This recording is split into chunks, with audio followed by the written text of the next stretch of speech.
La hemos dividido en tres partes principales. La primera, vamos a hablar de la previsión de plazas. ¿Por qué esa oportunidad histórica que se nos plantea en este año para secundaria?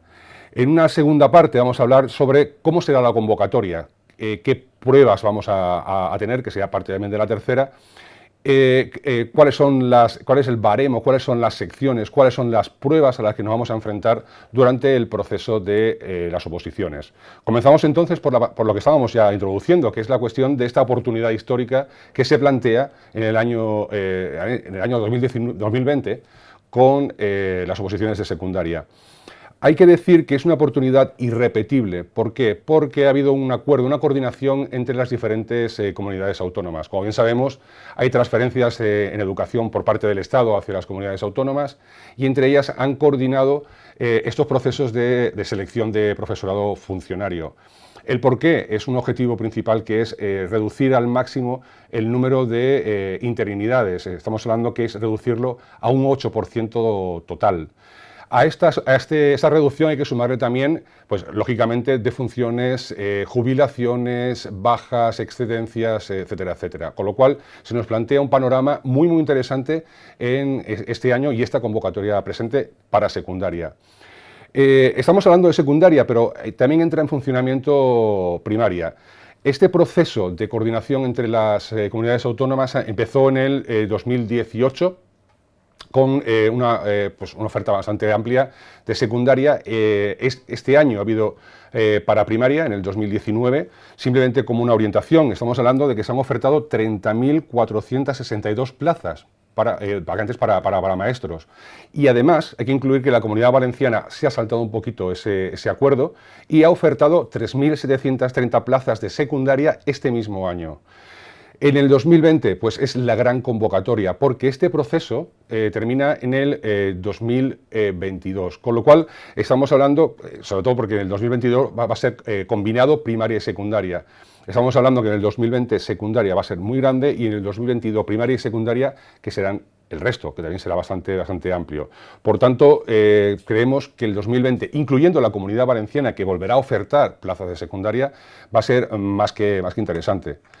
Bien, ¿cómo será la convocatoria en este año 2020 para secundaria? Bien, la pregunta esencial, porque es la pregunta que siempre nos hacemos, es ¿van a cambiar los temarios? La respuesta es no. Y es no seguro porque el Ministerio lo ha confirmado que no va a actualizar los temarios para esta próxima convocatoria del 2020 y además hay un acuerdo previo entre el Estado y los sindicatos que al menos hasta el 2022 no se va a cambiar ni para primaria ni para secundaria, lo que ellos definen como un periodo de estabilización. Bien, vamos a ver las fases del proceso, porque hay un antes y un después, no en los temarios, como hemos dicho, se mantiene exactamente igual, incluso las pruebas, pero sí que ha cambiado un poco tanto la puntuación dentro del proceso como el número de temas. Vamos a ver un poquito, como vemos en pantalla, cómo ha cambiado, cómo era antes y cómo es ahora.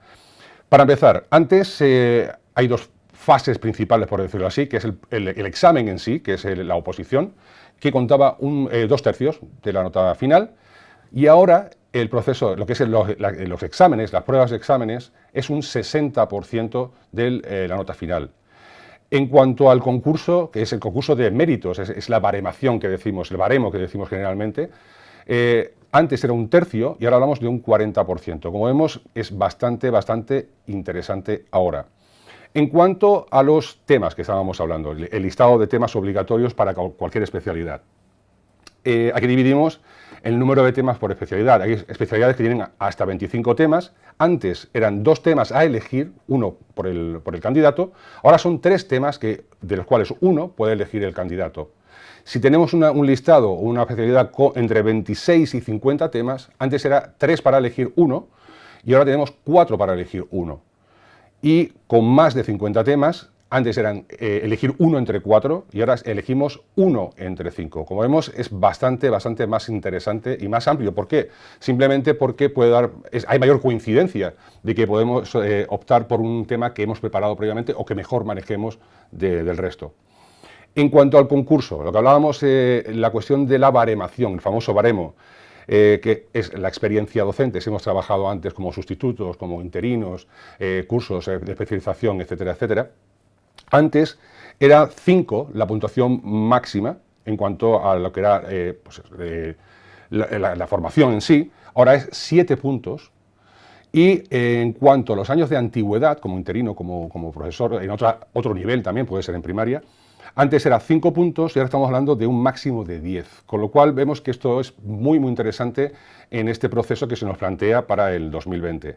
Por cierto, para más detalles hay que puntualizar que hay un nuevo Real Decreto, realmente es de 2018, que es el Real Decreto 84/2018, que modifica el anterior que teníamos desde el 2007. Bien, hablábamos del sistema de calificación. ¿Cómo se realiza? Pues es una media aritmética de pruebas. Tenemos, como hemos dicho, el 60% que es la fase de oposición. Vamos a ver las diferentes pruebas a las que nos vamos a enfrentar. Y luego tenemos el 40% que es ese famoso baremo, que es la fase de concurso. Eso sí, una vez superada la fase de oposición, es decir, es eliminatoria. Si aprobamos la oposición, pasamos a la fase de concurso y no al revés. Igualmente tenemos la referencia legal, que es el Real Decreto 84/2018. Bien, en cuanto a ese baremo de méritos, porque vamos a dejar la parte de pruebas, que es un poco más enredoso, para más adelante. El famoso baremo de méritos, una vez superada la fase de oposición, se forma de la siguiente forma, o se calcula de la siguiente forma. La formación académica con un máximo de 5 puntos. La experiencia previa, como os dijimos, que podría ser como interino, como sustituto, o incluso en otros niveles, como puede ser primaria, un máximo de 7 puntos. Y luego tenemos otros méritos, que es un máximo de 2 puntos. Bien, ya conocemos más o menos cuál es el sistema de calificación de evaluación, por decirlo de alguna forma. Vamos a ver qué pruebas son las que están incluidas en ese proceso de selección de profesorado funcionario.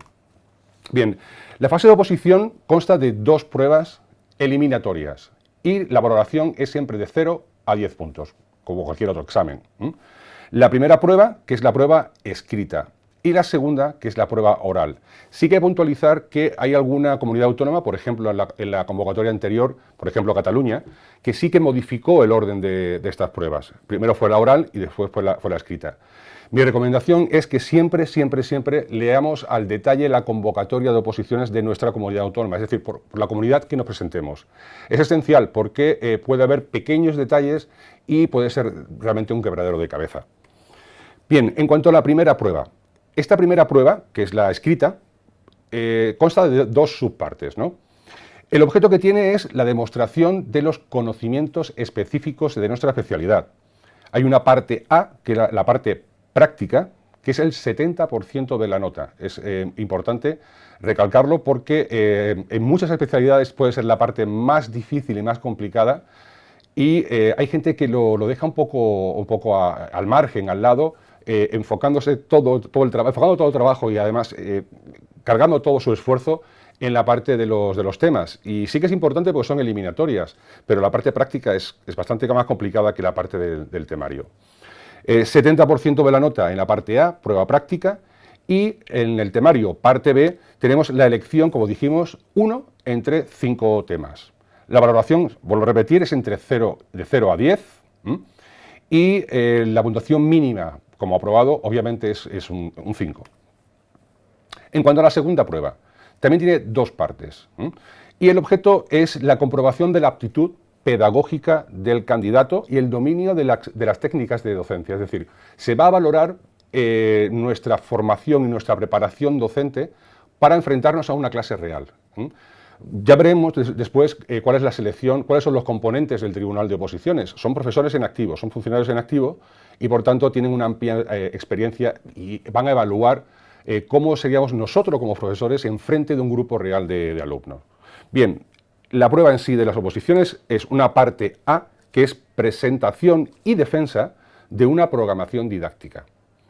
Luego, si hay alguna pregunta, al finalizar esta presentación sobre la programación, os la puedo responder, pero hay que elaborar una programación didáctica real y realista para defenderla delante del Tribunal de Oposiciones.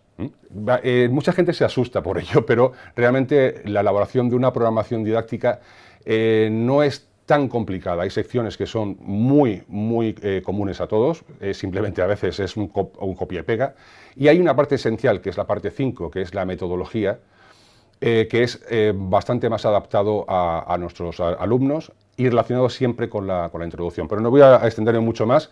No es tan difícil. Si pensamos que nosotros estamos acostumbrados a programar nuestras vidas, realmente es plasmar en papel una programación de qué vamos a hacer en clase con nuestros alumnos durante 9 meses de curso. Como dijimos, es presentación de esa programación didáctica y la defensa de esa programación didáctica frente al Tribunal de Oposiciones. La parte B es la preparación y la exposición oral y defensa de una unidad didáctica, que puede ser tanto de la programación como puede ser del temario. Digo exactamente igual, bueno, lo que es una unidad didáctica o lo que son, la serie de unidades didácticas forman parte y se integran dentro de la programación. De hecho, están, como decía, justamente después de esa sección 5 de metodología didáctica de la programación. Aquí es interesante también puntualizar que al finalizar estas dos partes, sí que puede haber un debate entre los miembros del tribunal y el candidato. Las preguntas pueden ser muy variadas, que pueden ir desde algo muy, pues puede ser dudoso que tengamos en la programación o en la unidad didáctica, a cosas muy específicas para comprobar nuestra aptitud metodológica y pedagógica. Pero no suelen ser preguntas muy complicadas. Bien, en cuanto a los tribunales de oposición. Bien, las sedes son siempre institutos y colegios en funcionamiento. Por tanto, las aulas van a ser estándares, van a ser aulas a las cuales vamos a enfrentarnos el día de mañana si conseguimos la plaza. Son, por tanto, institutos y colegios reales. En cuanto a los tribunales están formados, como dije, por funcionarios docentes en activo, son profesores en activo de nuestra especialidad. Se componen de un presidente y de vocales. En cuanto al nivel que nos pueden exigir, no nos van a exigir más que lo que se exige para dar una clase al nivel que hayamos seleccionado. Se supone que estamos en secundaria, ya sabemos que se forma de la enseñanza secundaria obligatoria de primero a cuarto de la ESO y la no obligatoria primero y segundo de bachillerato. Obviamente nosotros elegiremos, en nuestra programación, elegiremos un nivel determinado, cualquier curso de la ESO o cualquier curso de bachillerato. Y por tanto nos van a hacer preguntas y nos van a exigir ese nivel.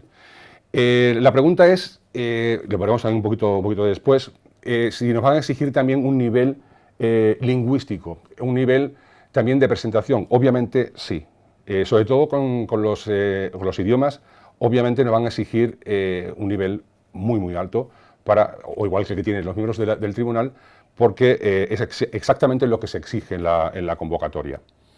En cuanto a cómo se asignan los candidatos a cada uno de los tribunales. Se hace por orden alfabético. Igual que se selecciona los miembros de un tribunal, que es igual, por orden alfabético, de hecho es obligatorio para los funcionarios el asistir como presidente, como secretario o como vocal de un tribunal, es por orden alfabético. Es decir, vamos a tener a compañeros pues, desde una letra a otra determinada. También vamos a encontrar que en un instituto o colegio vamos a encontrarnos diferentes tribunales, por lo cual hay que estar muy atento a lo que son las resoluciones, listados de admitidos para el proceso y la asistencia al tribunal correcto, especialmente el primer día.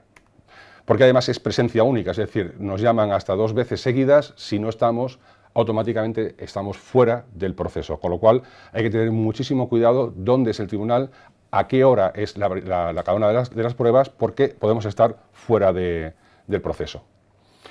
Bien, ¿cuál es el mayor temor que tiene un opositor? Pues obviamente es enfrentarse al tribunal.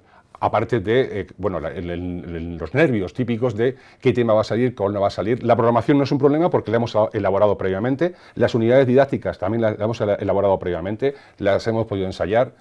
Pero el mayor temor es enfrentarnos a los miembros del tribunal. Mi consejo es, hay que intentar convencer. Yo siempre digo que la educación en cierta manera es como una transacción económica. Tenemos un producto que queremos vender y queremos que esa persona que está enfrente lo compre. Es exactamente lo que tenemos que hacer, convencer a cada uno de los miembros del tribunal de que somos un candidato óptimo para enfrentarnos a una clase real, para dar una clase y continuarla durante 9 meses de curso. Por tanto, no basta con tener unos conocimientos teóricos, hay que demostrar que tenemos esos conocimientos teóricos y sabemos aplicarlo pedagógicamente con alumnos reales. Vamos a ver en más detalle qué puede valorar un tribunal. Lo primero son los contenidos educativos, que sepamos utilizar, que seamos muy buenos a lo mejor en conocimientos, pero que también que sepamos cómo podemos encajar eso dentro de una programación didáctica. Contenidos científicos, obviamente tenemos que manejar nuestra materia, nuestra especialidad. Procedimientos prácticos, es decir, que sepamos elaborar actividades, que sepamos plantear esos conocimientos que tenemos, los conocimientos que se supone que son objetivos para nuestros alumnos y cómo modelarlo con actividades. Por tanto, una aptitud pedagógica es también esencial ante un tribunal para defender aquello que sabemos y queremos enseñar a nuestros alumnos. Por supuesto, la comunicación oral y escrita es de inestimable valor. He dicho oral y escrita, tenemos una parte escrita, por tanto, la corrección lingüística tiene que ser máxima. No podemos cometer ni faltas de ortografía, ni faltas en signo de puntuación, ni, por supuesto, errores gramaticales más serios, ¿no? La comunicación oral, tenemos, como dije, hay que vender un producto. Tenemos un producto que vender y tienen que comprarlo sea como sea. Por tanto, la comunicación oral ahí es esencial. Mi consejo es práctica, práctica, práctica y ensayo. Como yo estoy haciendo ahora mismo, estoy siendo grabado por una cámara, pues yo puedo hacer en casa exactamente lo mismo y es una práctica que es muy, muy aconsejable y además puede ser evaluado por cualquier persona, por una tercera persona. La gestión del tiempo y de los recursos, eso es muy interesante. Tenemos un tiempo limitado. Vuelvo a recordar que hay que leerse la convocatoria de la oposición de la comunidad autónoma a la que nos presentamos de forma muy exhaustiva, de forma muy detallada, porque ahí se especifica absolutamente todo. Y hay modificaciones de una comunidad a otra. Nunca preguntemos a un compañero que se va a presentar en otra comunidad, sino hay que verlo por nosotros mismos y hay que realmente analizarlo, verlo y tenerlo muy, muy claro. Y, por supuesto, la gestión emocional es importantísimo. Es importantísimo porque incluso hay tribunales, no es muy habitual, pero se dan casos todos los años de miembros de tribunal que intentan llevar a un límite al candidato para ver hasta qué punto es un buen profesor y puede gestionar un aula. Estamos hablando de alumnos, estamos hablando de personas, estamos hablando de gestión de recursos humanos, en cierta manera. Entonces hay que saber manejar la situación y controlar nuestras emociones y estar siempre dando al 100% e intentar llegar a nuestros alumnos de cualquier forma posible. Bien, hemos pasado las oposiciones, hemos pasado el proceso de cada una de las pruebas. Y hemos pasado, por tanto, al proceso de baremación, del baremo en sí, y pueden ocurrir dos cosas. Uno, que obtengamos la plaza, que es lo que queremos todos, obviamente, y es lo más aconsejable, y es posible, no es nada es complicado, pero es muy factible. Podemos aprobar la oposición con plaza. El siguiente paso sería que aparecemos directamente en el BOCAM, o en el BOCAM, en el caso de la Comunidad de Madrid, el Boletín Oficial de la Comunidad Autónoma, e incluso en el BOE, aparecemos nombrados como profesores, como candidatos a ser, todavía candidatos a ser funcionarios, porque hay que pasar un año en prácticas en un destino determinado.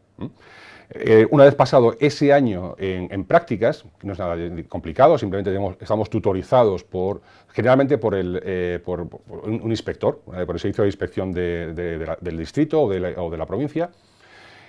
Luego pasamos puede ser nuestra plaza definitiva en algunas comunidades autónomas, por ejemplo Extremadura, realmente justamente es un año de prácticas y el siguiente año tenemos nuestra plaza definitiva, o podemos estar en expectativa de destino, es decir, estaremos en diferentes centros, aun siendo funcionarios, hasta llegar a la plaza que es nuestra en propiedad.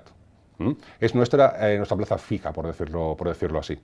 Una vez que tenemos esa plaza fija, ese destino definitivo, podemos optar cada dos años, al principio son 2 años, luego es cada año, podemos concursar en el concurso de traslados y ir cambiando, ir moviéndonos hacia donde queremos estar definitivamente. Esa es la mejor de las opciones. La segunda opción es que aprobemos las oposiciones, pero no saquemos plaza, porque hay un número de plazas, como dijimos, limitada. Entonces entramos en la lista de interinos. Podemos trabajar, de hecho, las listas se mueven muchísimo. Y estamos en listas de interinos el tiempo que sea necesario hasta la siguiente convocatoria de oposiciones. Pero se asegura, prácticamente se puede asegurar, que sí que hay trabajo al curso siguiente. Y aquí llegamos más o menos al final. Esa es la situación final en la que o hemos conseguido la plaza y estamos pues eso, en el año de prácticas, o estamos justamente en la lista de interinos y estaremos pendientes de la siguiente convocatoria para presentarnos y conseguir nuestra plaza definitiva. Pues hasta aquí llega lo que es la presentación en sí, lo que es toda esta parte más teórica o con algún tipo de consejo que os he podido dar. Y ahora entramos en la parte de, pues, de preguntas, ¿no? Vamos a ver por aquí alguna que se mueve mucho. A la lista de interinos se entra aunque suspendas la oposición. Hay varias secciones, eso depende de la comunidad autónoma, depende de la comunidad autónoma, pero yo como referencia tomo la de Madrid. En la lista de interinos podemos estar, sí, pero estaremos a un nivel muy bajo. Hay que distinguir entre lo que son interinidades que es durante todo el curso completo, y sustituciones, es decir, diferentes bajas que se pueden dar en cada uno de los centros y podemos estar durante un tiempo determinado. La diferencia es contundente, un curso entero, 9 meses, frente a puede ser desde 15 días, una semana, 15 días, a 2, 3 meses o incluso más, dependiendo de la baja. La opción mejor es entrar en la lista de interinos en la parte principal, en la parte de arriba, por decirlo así, y así tener una opción mejor, obviamente, que estando por debajo. Luego hay diferentes tipos de plaza y podemos optar a ellas dependiendo del nivel donde estemos en esa lista. En la Comunidad de Madrid lo numeran del 1 al 8, y puede ser compartiendo centros, es decir, que estemos en 2 centros un mismo curso, mitad de horario en uno y mitad en otro. Puede ser una plaza a tiempo parcial, es decir, solamente un número determinado de horas. Lógicamente, eso se refleja en el sueldo cada mes. Y hay diferentes, cada una de esas opciones tienen diferentes posibilidades y también depende del punto en el que estemos en esa lista de interinidades y sustituciones. ¿Puedes desglosar el apartado de otros méritos?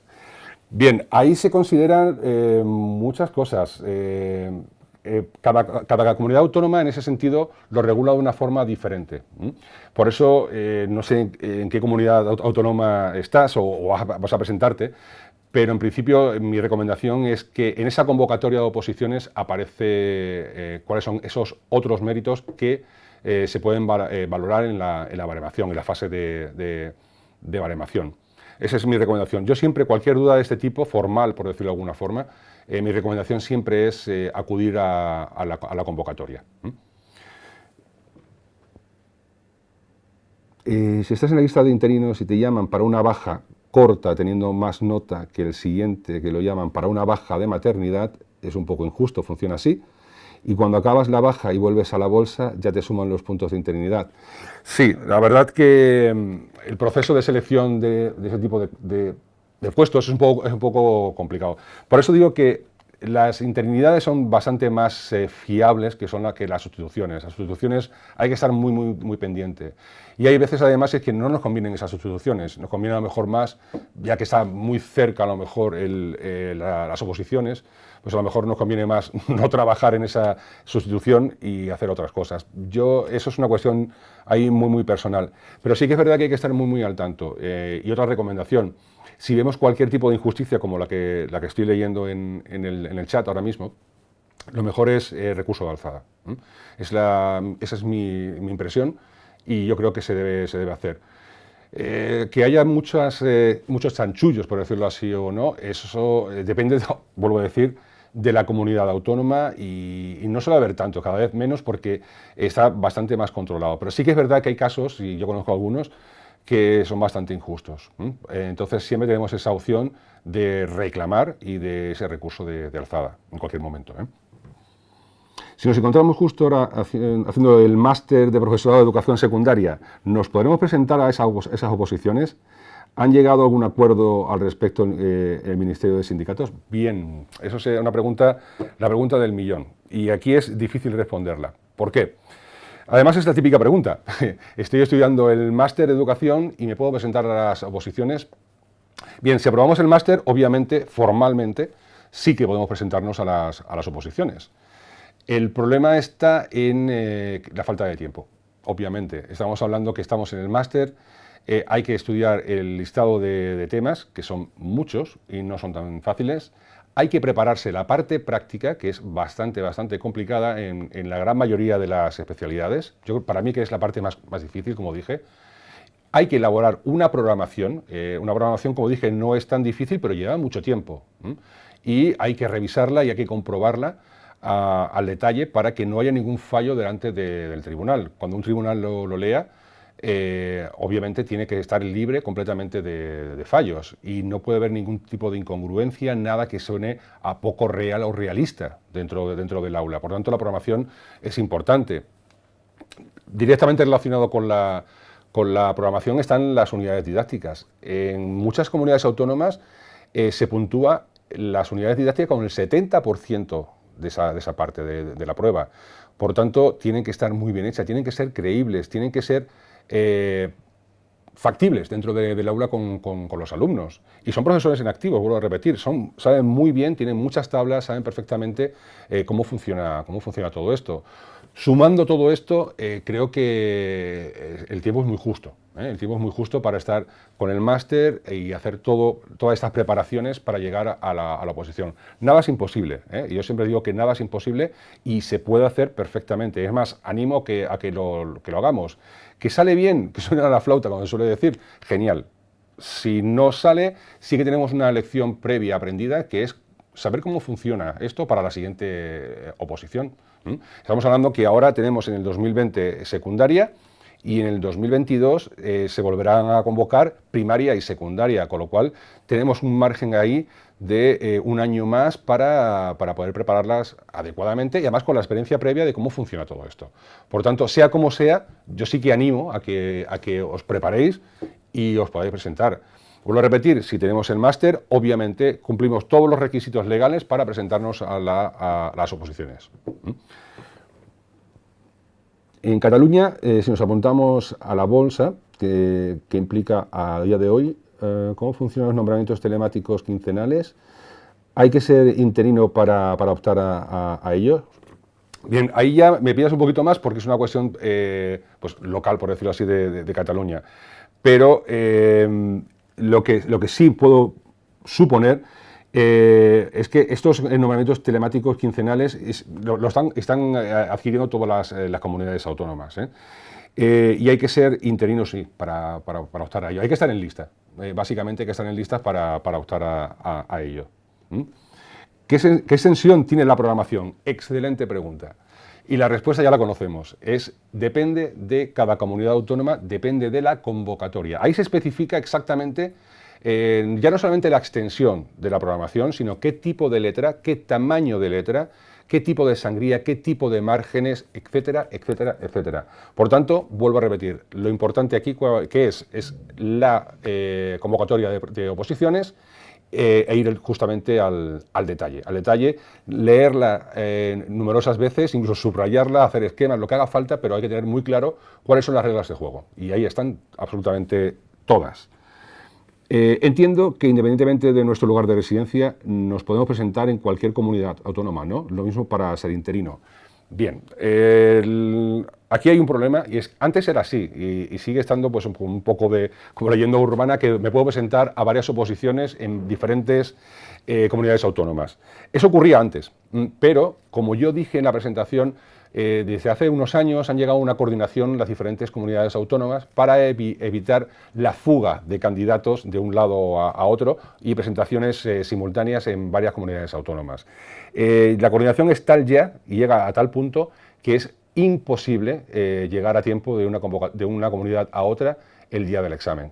Se celebran prácticamente el mismo día, a la misma hora. Con lo cual está muy complicado. De nuevo, puede haber un error o puede haber, pues, no sé, una puerta abierta a lo mejor. Hay que volver a leer la convocatoria, cuándo es exactamente el día del examen y luego también a qué hora. Obviamente, cada una de las partes. Ese es el problema también, porque puede ser que sí que podemos presentarnos a la parte escrita, pero luego a la parte oral las convocatorias son 2 días antes. Los listados salen 2 días antes y sabemos exactamente qué día y a qué hora tenemos la defensa de la programación y la unidad didáctica. Por tanto, es bastante arriesgado ahora mismo presentarnos a 2 comunidades autónomas al mismo tiempo. En cuanto a la lista de interinos, obviamente estaremos en la lista de interinos de aquella comunidad autónoma a la que nos hayamos presentado. Si nos presentamos en Cataluña, obviamente estaremos en la lista de interinos de Cataluña, y si nos presentamos en la Comunidad de Madrid, estaremos en la lista de la Comunidad de Madrid. No hay transferencia de interinos de una comunidad a otra. Hay transferencias en educación y hay autonomía en ese sentido en cuestión de oposiciones. A ver, ¿dónde podemos encontrar el número de plazas y de asistentes? Es decir, bueno, bien, de nuevo hay una convocatoria previa. Antes de aparecer la convocatoria en sí, hay una estimación de plazas. Como yo dije antes, suele haber una reunión entre los responsables de educación de una comunidad autónoma, la Consejería de Educación, obviamente, junto con los sindicatos, y ahí más o menos se vislumbra ya el número de plazas. En cuanto al número de candidatos que se presentan a las oposiciones, obviamente eso es después de la convocatoria, es justamente cuando se convoca la oposición, hay un documento en el boletín oficial de la comunidad autónoma, ahí aparecen todas las reglas, como dije, y comienza el proceso de inscripción para las oposiciones. Una vez que finaliza el plazo de presentación de solicitudes, luego se presenta una lista provisional de admitidos al proceso de oposiciones. Esa lista, obviamente, se puede reclamar si no aparecemos en ella, y aparece finalmente una lista final con todos los candidatos que se van a presentar a las oposiciones en esa comunidad autónoma, en esa especialidad. Por tanto, hay que estar siempre muy pendiente de los plazos, tanto de lo que es la convocatoria en sí, como de los candidatos, los listados de admitidos y excluidos del proceso de oposición. ¿Es posible presentarse a las oposiciones si estoy cursando? Volvemos a responder, a hacer la misma pregunta. Vuelvo a repetir, el tiempo es muy corto, es muy ajustado, pero siempre es mucho mejor presentarnos, ver cómo funciona, tener esa experiencia previa y, obviamente, a la siguiente convocatoria conseguirlo. Imposible no es, y se han dado casos, tanto por la parte que se lo han preparado previamente, han estado pues prácticamente viviendo con las oposiciones encima de la mesa y lo han sacado, y hay gente, incluso por suerte, pues al final lo han conseguido porque se han dado las circunstancias oportunas para conseguirlo. Pero aún así, si no se consigue, para mí creo que es una experiencia, es una lección previa el tener esas tablas del proceso de oposición y presentarnos finalmente para conseguirla. Por ciento de interinos en secundaria actualmente, eso es muy complicado de saberlo, porque además se mueve diariamente. El tema depende también de la comunidad autónoma. Como dijimos, tenemos competencias en educación por comunidades autónomas, y cada comunidad autónoma pues lo regula de una forma determinada y selecciona o va cogiendo candidatos de esa lista de interinos según va necesitando. Por tanto, el tanto por ciento es muy difícil de saber en cada comunidad autónoma. Sí que seguramente hay unas estadísticas y seguramente serán googleables en cierta manera. Desde el Departamento de Publicidad de CEN vamos informando de las novedades y... exactamente, al respecto. Interesante apreciación. Bien, pues justamente es lo que os iba a decir. Si tenéis cualquier duda, que tenéis la dirección web de CEN Oposiciones, donde vais a encontrar absolutamente todos los materiales y toda la información que necesitáis, ya no solamente de forma general del proceso de oposiciones, sino también por comunidades autónomas. Además, tienen un sistema de información muy interesante y estamos completamente actualizados de todas las noticias, todas las novedades que van saliendo en cada una de las comunidades autónomas. Por tanto, esta dirección web, desde luego, puede ser de referencia.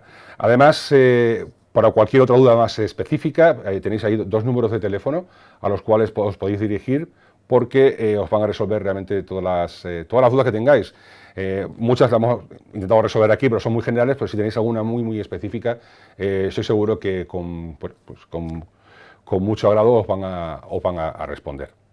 Vuelvo a recordar que esta Open Class está siendo grabada, va a estar disponible en la red, en diferentes sitios web en Internet, y además ya me han asegurado por parte de la UNIR que os van a hacer llegar cómo acceder a esta presentación.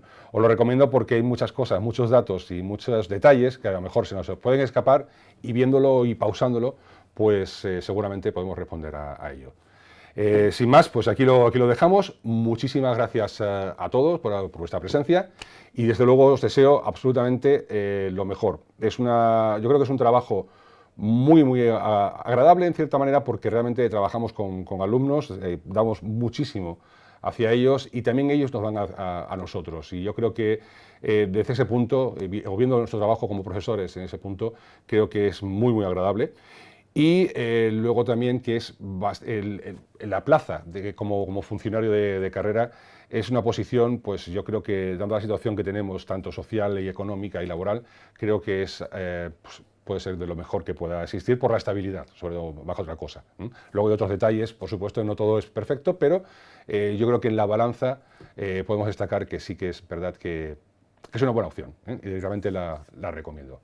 Muchas gracias a todos y os animo a aprobar las oposiciones. Gracias.